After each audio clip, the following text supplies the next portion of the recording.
Yep, my name's Brad Showalter, and I've been working with Lululemon for about 4 years now. I'm currently an assistant store manager at our store right here in New Orleans, which is at the Shops at Canal Place. And my future goals with the company include me being the first culture coach within the company. Somebody raised their eyebrows in the back there. Yeah, a culture coach. So we've been talking about $1 billion company essentially. Some of the numbers you threw around were old, but in terms of just general revenue, we became a $1 billion company a couple years back. And our 10-year vision has us becoming a $10 billion company. The case study you guys read was pretty impressive, and the information you were able to present to us today showed actually a very good understanding of what Lululemon is as a company. And I'm going to fill in the gaps around our culture. So what am I here to do? I'm here to introduce you to the brand and the culture, and I want to do that by questions and answers. So anything that's on your mind about the company and its culture, I want to do that. I want to share with you what our new 10-year vision is, including the purpose of the company worldwide, and I want to enroll you in possibility and engage you in a discussion about happiness, because ultimately, to me, that's what Lululemon is all about. When I was here at Loyola in 99 to 2003, I studied communication psychology, and I earned a master's degree in leadership at Jacksonville University about 7 years later. And I never grew up wanting to sell yoga pants. Right? Like, as a 9-year-old boy or a baseball player, I didn't want to sell yoga pants. So if you're in this classroom today and you believe the case study and you believe that what Lululemon does is sell yoga pants, you don't fully understand the company. So I'm going to touch on that today. I'll give you a short introduction to the history of the company, although I feel like from the case study you really got a good understanding. It was founded in the 90s by a guy named Chip Wilson. Chip had another apparel company called Homeless, and he designed skiing and surfing clothing, so he had this really in-depth knowledge of technical fabrics that could wick and dry moisture off of the skin and do it very efficiently. When he sold that company to the Japanese, he made lots of money, and he had lots of free time, and he started to practice yoga. And that's when he realized there is no apparel for yoga. And yoga's been around for centuries. So somebody had claimed in the presentation that expanding to other markets where yoga isn't that big, the surprise there is that yoga's not that big in America compared to the rest of the world. So what Chip Wilson had the forethought or the foresight to see is, I'm now practicing yoga for the first time with knowledge about how to create clothing for that, and that exists all over the world. So he saw the opportunity for global expansion before anybody else. I'll talk about the culture of the company. I'll share the vision of the future of the company with you, and then we'll have that discussion in happiness. So the company began in Kitsilano, which is in Vancouver. Has anybody been to Vancouver? Raise your hand. What do you guys think of Vancouver? Just a couple words to describe it. Beautiful. Beautiful. Cool. What else? Cool. What? Outdoors.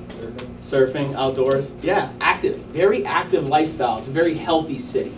To me, I listen to a lot of sports talk radio, and there was a guy one day that said, Vancouver received an unfair share of beauty in North America, and I would agree with that. So it's very beautiful, very active lifestyle. It's no surprise to me that Lululemon was founded there. When we first built our first store, and I put this little graphic up, that's basically a cartoon of the first store. The bottom floor was the retail space, and on the top floor was the yoga studio. And the company's founded off of feedback. So basically we'll design a piece of clothing, and then we'll ask the person who used it, how can we make this better? And we take that feedback, gather it, and then we recreate that garment. There's very few products in our stores today that exist in the same way they existed when we first released them. And this is going to answer some of the questions you guys raised in your case study about how we are going to innovate in the future. We will never make the same thing over and over again, including what you consider to be Lululemon, our yoga pants. From that feedback, it allows us to develop, and this feedback doesn't stop at the product. This feedback is at a personal level as well. So the culture is really founded in personal development and in leadership development, which is what appealed to me. So growing up, I held a lot of leadership roles here at this university, and then I told you I had a master's in leadership. So when somebody offered me the opportunity to interview at Lululemon, first of all, I didn't know what it was. And when I walked in the store for the first time, I wasn't intrigued by selling the yoga apparel. What caught my attention is that during our group interview, someone shared with us that the first day you're employed at Lululemon, you do a goal setting session for your life. Who do you want to be? Where do you want to go? And how do you set the goals, the actionable items for you to achieve that life? And I was like, wait a minute. You're telling me that as a company, a billion-dollar company, on my first day of employment, you're not going to train me how to sell your clothes. You're going to train me how to make my life better. I was like, I'll sign on for this and see where it goes. And so 4 years later, I'm here to tell you about that. We have a set of core values that we subscribe to, and in the last year we've changed those core values because it's part of our new 10-year vision. So again, what has gotten here and worked for us, which you guys have described pretty eloquently in your case study, we're ready and willing to change it all up to try and grow. What gets you from point A to point B won't necessarily get you from point B to C in your life or with your company. And so we're unafraid to grow and change in that way.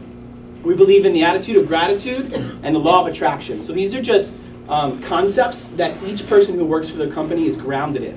Does anybody know what an attitude of gratitude is? Can you give me an idea? Has anybody ever heard it before? Raise your hand. What do you know about the attitude of gratitude? Being thankful for every day, I guess. Just going through life, not feeling like life owes you anything, but being thankful for what life has given you. That is perfect. You guys know what shrink is in the retail world? Did you guys study that in your case study? Shrink. Lululemon has one of the lowest shrink rates, means basically product that's gone missing, or in other words, stolen. We have the lowest and have since we started as a company.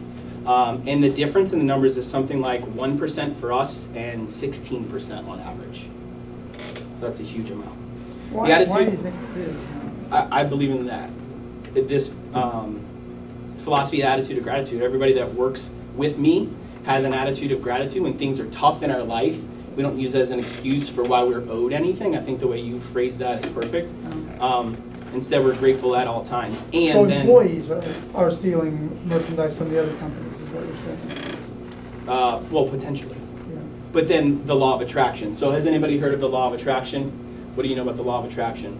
To put it simply, the universe has a law in which whatever you're vibrationally aligned with will come to you instead of you having to work to get it. Awesome. So you're talking on a metaphysical level about energies, and yes, that is the law of attraction. On its simplest level for you to understand it, like attracts like. So if we, people I work with, the entire company, display an attitude of gratitude, the guests who walk into our store display that same exact attitude of gratitude. And therefore, in terms of this shrink number I'm talking about, we don't have to worry about ourselves, and we don't have to worry about guests either. Okay? I want to point out one other thing which was interesting to me. We've talked about some companies in here, such as IBM kind of losing their way, Dell kind of losing their way, and Walmart stepping in when Kmart and some of the others lost their way. And a lot of people think that Kmart, for instance, wasn't very proactive about change like you are.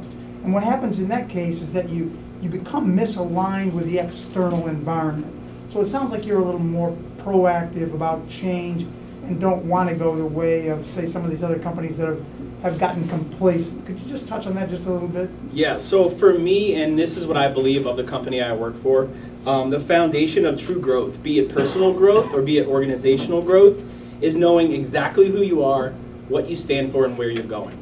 And it's from there that we can like fearlessly explore new things. Like the concept of fear to me as an individual and the people I work with is that it doesn't exist. There's nothing to fear. Same thing as pressure, failure. Those things don't exist. They're self-created. So if you have thousands of people working for your company who are unafraid to fail, what you get is really huge innovative productivity. And so that's, for me, that's what I believe. From there, you can fearlessly explore. We can relentlessly innovate. We gracefully fail, so failure exists. It happens, like we try things and they don't work. And we're able to learn from what didn't work, so then we can change it again and get the feedback from our guests or from ourselves in order to change it and make it better. I mentioned the goal setting portion. We'll do a little taste of that at the end, just so you guys can see what I'm talking about. Something we didn't touch on, you guys touched on the mission of the company from 2012. It's changed slightly, but the purpose of the company is that we elevate the world from mediocrity to greatness. Again, if you believe that Lululemon is about selling yoga pants, this doesn't make sense to you, right? So the purpose of this company is to elevate the world from mediocrity to greatness. So let's use the yoga pants. How can the yoga pants elevate the world from mediocrity to greatness? Do you have an idea? Is anybody a yogi? Me too. Is anybody an athlete of any sort? Does anybody like to run, play basketball? Right? Imagine wearing clothing that doesn't work while you try to do what you want to do. What's your performance like? A little bit lower, maybe? What if what you're wearing not only works with you, but helps to enhance your performance? You feel like you might be elevating yourself, your performance, your greatness, right? This also ties into that mentality we have with everybody at my store, that we don't settle for mediocrity. So,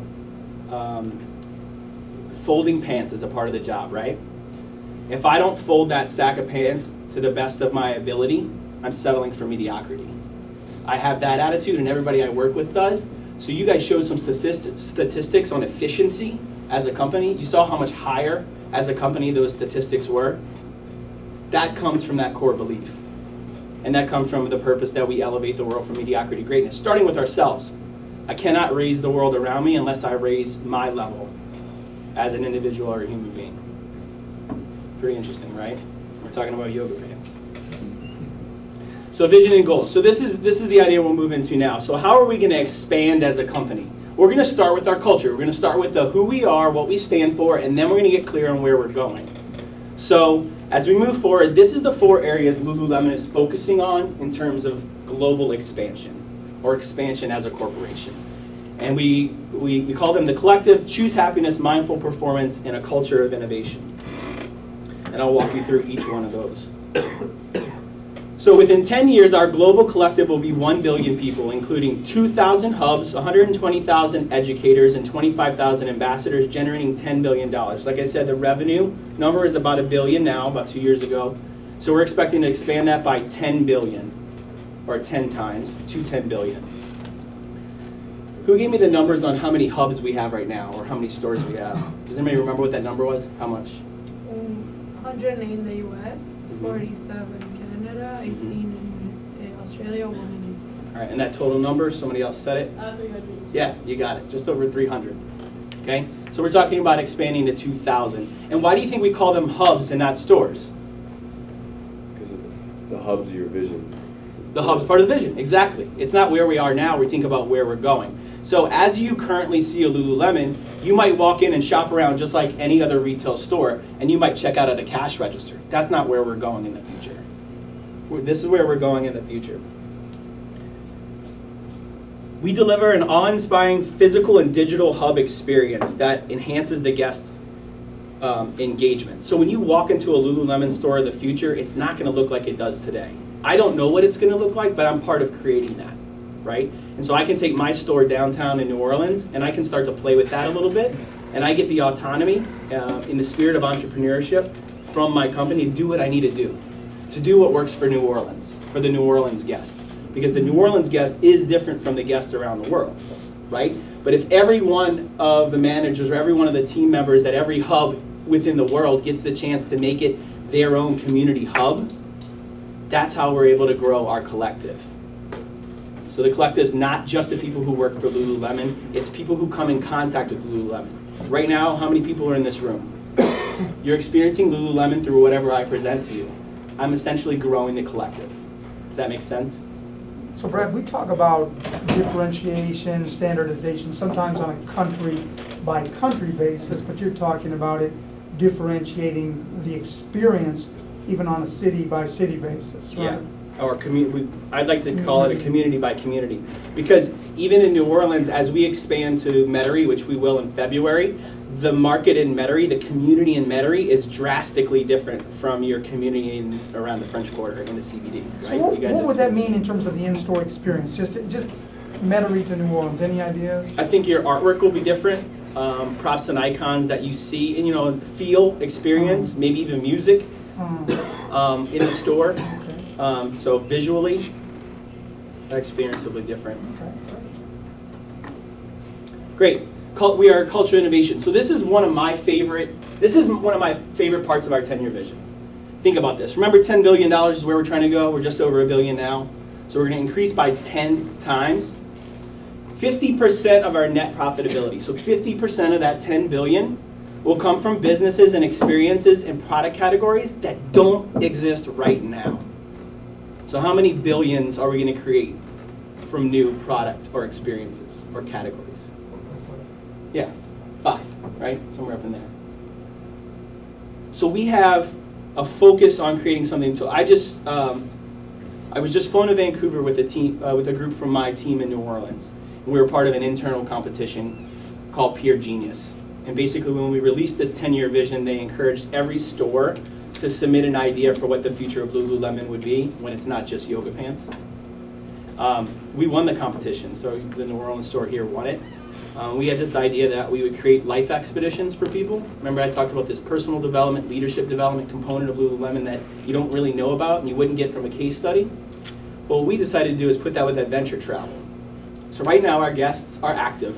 Somebody said they're sweaty pursuits. That's what we like to say now. It's not just yoga. It's anything that allows you to be healthier, happier, have a more fun life. So what we do is we take you to the jungle somewhere and you go on a 4-day trek, right? We'd fly you in right off the plane, we'd transport you there, we'd get you set up in your cabin or your tent or your bungalow, and then you'd set out on like a trek. And on that trek, every morning would be a yoga practice or a meditation.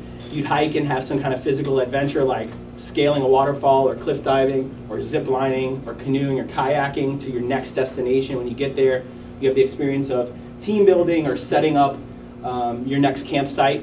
And you move on day to day, and at the end of that experience, you'd have done something the most physically challenging thing you've ever done.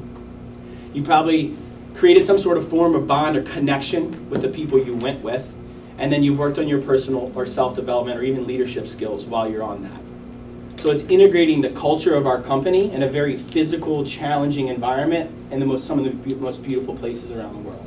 How many people would want to sign up for that? Right? Pretty cool. And that's just an experience. It has nothing to do with yoga pants, although we did work a component of, like, we would create these trekking outfits for you, and they'd be waiting in a duffel bag when you arrived. All your clothes for the whole week would be ready.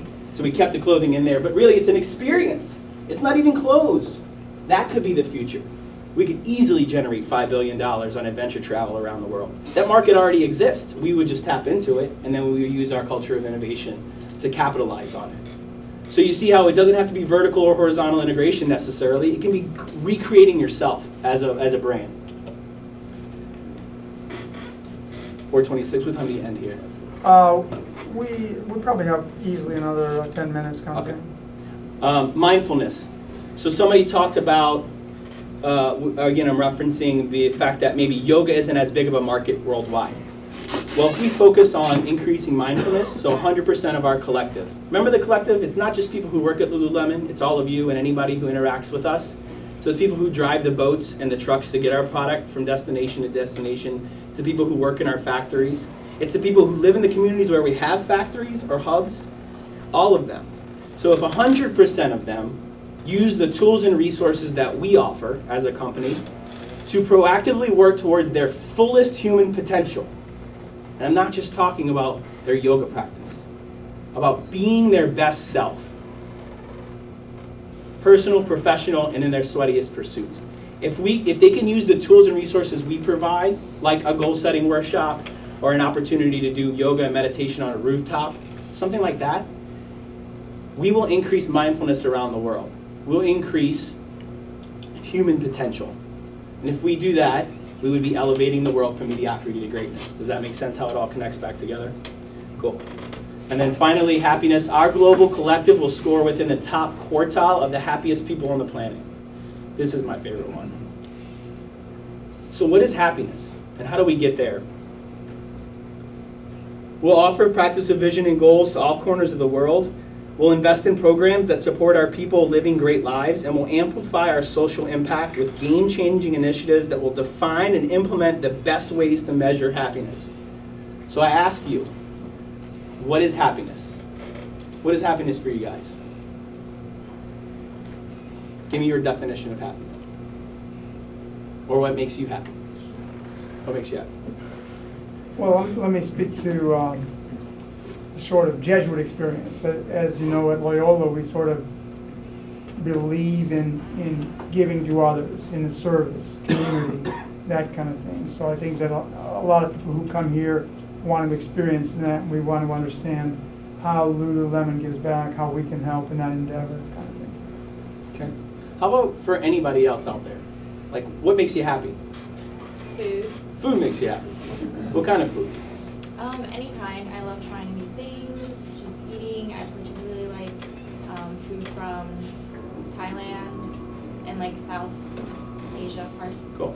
So part of your excitement or happiness that comes from food is trying something new or exploring a little bit, doing something different, right? How about for anybody else? What makes you happy? Traveling, Travel. What's exciting about travel? learning new cultures, new food, meeting new people. Experiencing new things. How about anybody else? We got about 6 more I need. Laughing. Laughing. Why do you like to laugh? What's fun about it? I don't know, not being able to believe, I don't know, smile. Smiling and happiness, or laughing. Great. What about the rest of you guys? What makes you happy? Running. Running? Yeah.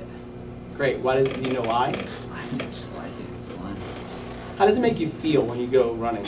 I don't know. It feels really good when you're done. And then you're Yeah? I love what I did. So. What's that though? Sense of accomplishment, maybe? Well, yeah, sense of accomplishment. And so I don't know. Like usually when I run, it's just very like calming. It's nice just to go and run and nothing's on your mind. So. Cool. 2 more. Give me 2 more. What makes you happy? Yep. Any Training? type of training, What do you mean training? whether it's weight training or endurance or trying to figure out how to understand the concept. I like, So you're talking about a very physical thing, right? well, it Physical doesn't have- training. Does anybody like to train themselves mentally, spiritually? Does that make you happy? I'm going to leave you with this. So there was a movie called The Happy Movie. The Happy Movie said that there are 5 things that lead to happiness, cross cultures, regardless of socioeconomics. Here's the 5 things that will make you happy. Number 1, can anybody guess what this is? Do what you like. Friends. Ah, yeah, good, that's number 2. I'm Surround family. yourself with family and friends. Anybody happy when they're around family and friends? Raise your hand. Yeah, almost everybody, right? Number 1 is be grateful for all that you have. Remember that attitude of gratitude?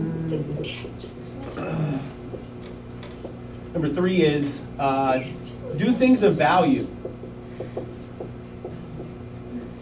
That's the service you were just talking about, Professor Trevino. Yeah. Play. How do you guys like to play? So you said physical training, right? Somebody said running. These guys are happiest when they come to strategy class. I'm sure. However you Mason. Fishing, just because it's relaxing and kind of escape from the world for a little bit. Yeah, do you do that alone? I've been doing it with my dad since I was young, so Right? family stuff. Surround yourself with family and friends. Play for you, right? Probably pretty grateful for that opportunity. So you're nailing 3 of the 5. And number 5 is what you guys have already touched on. So experience new things.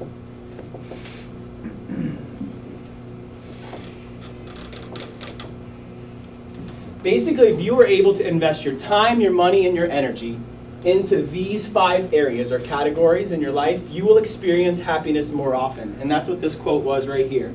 Happiness is the nominalization of the feeling you get when you experience something that is authentic to who you are. So if you're able to establish an idea of what your values are, for me it's family, fitness, and service, maybe a little creativity here and there. When I'm doing things that involve family, I'm a graduate of Loyola. You guys are at Loyola, so I'll call this family. Fitness or service, I feel like I'm contributing maybe in some way to you today. these kinds of things make me happy. So if you're able to identify what your values are and invest your time, your money, and your energy into that area, you will experience happiness most often in your life. And that's what we mean when I was saying all the way at the beginning here, choose happiness. Be mindful, be present, be here right now. Wherever your thought is, whatever you're thinking about doing later, if you're truly present here now, you give your greatest self to that exercise. You give your greatest opportunity to learn, be creative, be productive. And that's what we mean by mindful performance. And the culture of innovation, don't be afraid to fail. Whatever you're working on in your life. I know Mason plays basketball. Like, don't be afraid to fail. Like, you go for it. You know, you put everything you have into it till you have no more to give to it. So whatever you guys are working on, whatever area of your life. So anyway, so that's the culture, I would say. I just want a couple of things about happiness. There was one of the Nobel Prize winners of a couple of years ago in economics said that his study suggested around the world that once you make about $75,000 a year, no more money is going to make you any happier. One, what are the happiest countries in the world? Anybody seen some of those studies? I don't know. The studies that I see, there's a lot happening in Central America. Like Honduras, you know, poorer countries, and they're like at the top of the list. It's not the richest countries. The studies that I've seen recently. Yeah. Anyway, any last question? We want to do one more question if anybody's got one. You guys can bring it back to the case study if you'd like. There's going to be some things I can answer and some things I just won't have enough information about. Yeah. So your job or your goal of your job in the future would be like kind of presenting this to the company and making sure they're in line with this? Yeah, we have a very specific like core library of books. We have very specific what we call a practice of leadership, which is essentially a vocabulary people use when we talk to one another about personal development, leadership development, how to be your best self kind of thing. And ultimately, I'd love to be flown around the world to work with factories, like you guys were talking about maybe this vertical integration, how you maybe go ahead and start buying up some factories, and then it's like, oh, you don't replace everybody who's there, you work with what you have. Well, they would fly me in to inject this understanding of the culture, so then everybody's working towards quality and balance, and finding that it's important for them to go out and have a good time when they're not working, but when they're at work, be fully focused and present to it. Leading vision and goal setting workshops is like the number one thing I do. I've done that since I was 13, and so ultimately that would be kind of the foundation of it, because if you are living your best life outside of our company, then when you get here, you are your best self, so you're going to give us the best that you have, most productive, most creative. Yep. Have you ever heard of goals? Yes. Okay. That's what you kind of described, what I described with Life Expedition. The expedition thing, that just made me think of that. Yep. And I've done, growing up, did you do a NOLS Yeah. program? Yeah, I've done a NOLS program and a couple of similar Class credit programs. onto that. You get it. But think about it from a corporate level, like taking NOLS from, it is a leadership experience, an experiential leadership experience, and making it a way to reach out to the entire world and make them happier or more productive, elevating the world. Could anybody reach you to find out about career opportunities, internships, etc.? Yeah, guys, honestly, right now we're about to move into a holiday season, and if this company sounds like a company you'd like to work for, we have about 2 spots left for a seasonal hire, and you could start with us right here downtown. We're looking for part-time work and people who want to live their happiest life, honestly. How can they reach you? Maybe you could put an email up there on the board or something Yeah, like I can that? type it up in a second. No Type it up, problem. what have you. Any other questions about anything? I know you said this is more of a maybe a question and a suggestion. I know you said that y'all innovate in different ways than other companies, say Nike or your competitors do with clothing, with how it reacts to sweat, how it reacts to the smell. For me, playing basketball, biggest thing is socks. You keep your feet dry as possible. Try to keep your feet as healthy as possible. Is there any expansion into the sock apparel, or maybe moving into that for I can tell you a little bit athletes? about our socks, yeah. They're extreme, we have them, Yeah. first of all.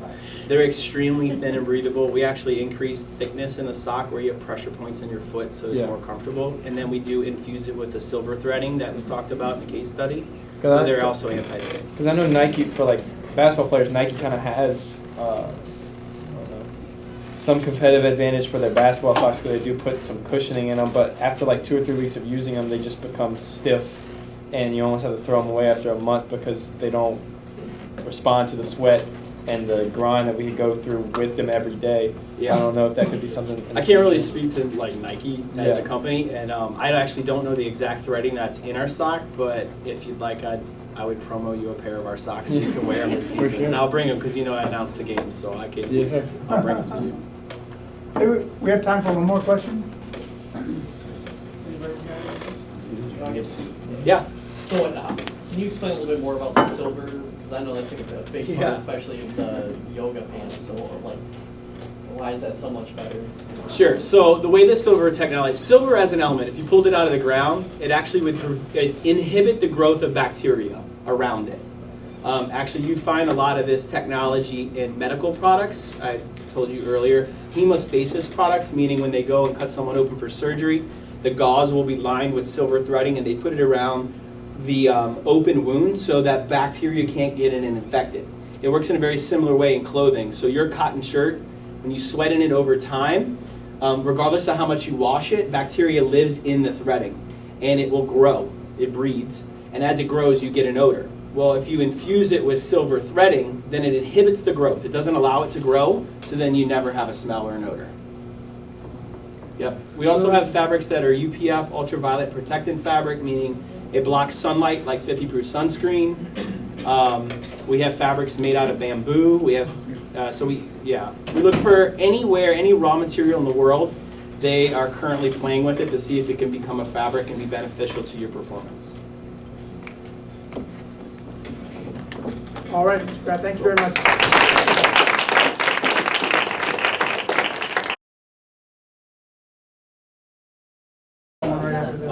So I feel like there could be a place for you within a store just to start. There's also a store in Baton Rouge. Right. So I know your season ends early March, right? Usually. Yeah. So you guys make that wrong. Yes. Why don't you? Here in New Orleans? Yeah. Right as your season ends. Oh, but you come want in and that? rates, and then maybe there's potential to transfer you to Baton Rouge. That's the where you will get trained by us, and then from there you can continue to work for the company, or you can Okay, just send me a maybe do part-time at that financial Send me a institution. scan it, or whatever you like that. do. Yeah, obviously. But on behalf